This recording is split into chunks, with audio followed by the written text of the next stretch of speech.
حضرت علی رضی اللہ تعالیٰ کا مقام رشتہ داری کی وجہ سے ہے یا کوئی اور وجہ ہے؟ جبکہ دوسرے صحابہ کی بھی بہت قربانیاں ہیں. جی بالکل ہیں قربانیاں، لیکن اللہ تعالیٰ نے اولاد ابراہیم کو چن لیا.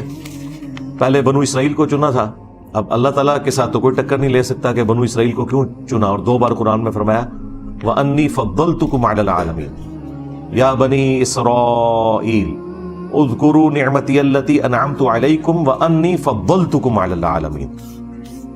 اس نعمت کو یاد کرو جو میں نے تم پر کی اور میں نے تمہیں تمام جہان والوں پر فضیلت دی تھی.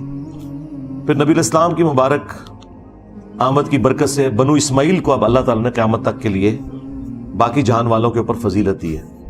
لیکن جس طرح حضرت ابراہیم سے اللہ تعالیٰ نے قرآن میں فرمایا نا کہ میرا عہد ظالموں کو نہیں پہنچے گا اے ابراہیم، جو تیری اولاد میں سے نیکوکار ہوں گے ان کے لیے یہ عہد ہے کہ انہیں میں انسانیت کا امام اور اس طرح کے سارے معاملات ان کے ذریعے چلیں گے.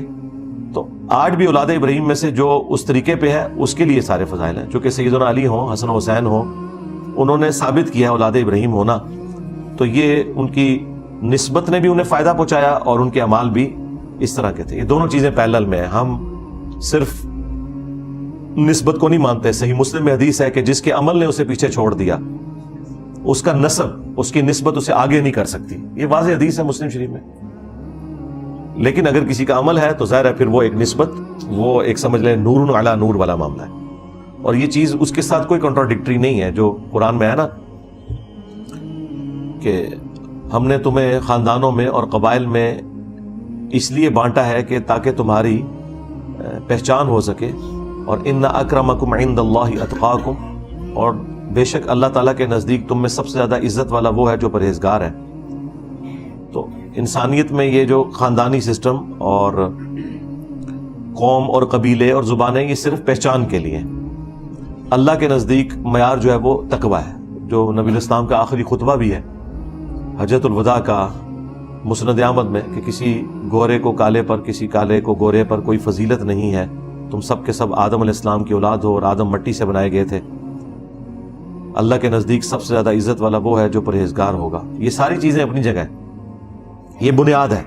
لیکن جب یہ ساری چیزیں پائی جاتی ہوں پلس پھر خاندان والا معاملہ ہو تو وہ اللہ تعالیٰ نے چنا ہے. جس طرح نبی الاسلام نے خود فرمایا بخاری مسلم میں کہ اللہ تعالیٰ نے اولاد آدم میں سب سے بہترین جو خاندان تھا اس میں مجھے پیدا کیا، اور اس میں بھی جو سب سے بہترین شاخ تھی قریش کی بنو ہاشم، اس میں مجھے پیدا کیا.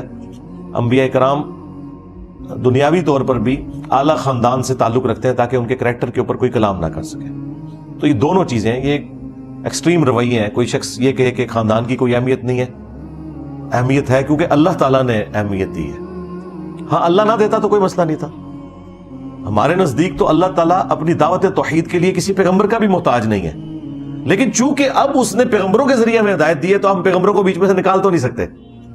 اب جس نے ہدایت حاصل کرنی ہے اس نے پیغمبر کے ذریعے حاصل کرنی ہے. پیغمبر ہی وسیلہ ہے اللہ اور مخلوق کے درمیان ہدایت کا. اب کوئی شخص کہے کہ میں پیغمبروں کو بیچ میں سے نکال دوں تو ایسا نہیں. اللہ کی مرضی ہے کہ پیغمبر کے ذریعے ہی ہدایت ملنی ہے. اللہ چاہتا تو ہم 10 دفعہ سبحان اللہ کہتے اور ہماری بھوک ختم ہو جاتی. لیکن اس نے بھوک مٹانے کا ذریعہ کھانے کو بنایا، پیاس مٹانے کا ذریعہ پانی کو بنایا. تو یہ اللہ تعالیٰ نے جس طرح چیزیں اسباب کے ساتھ جوڑی ہوئی ہیں اس طرح یہ والے سارے معاملات بھی ہیں.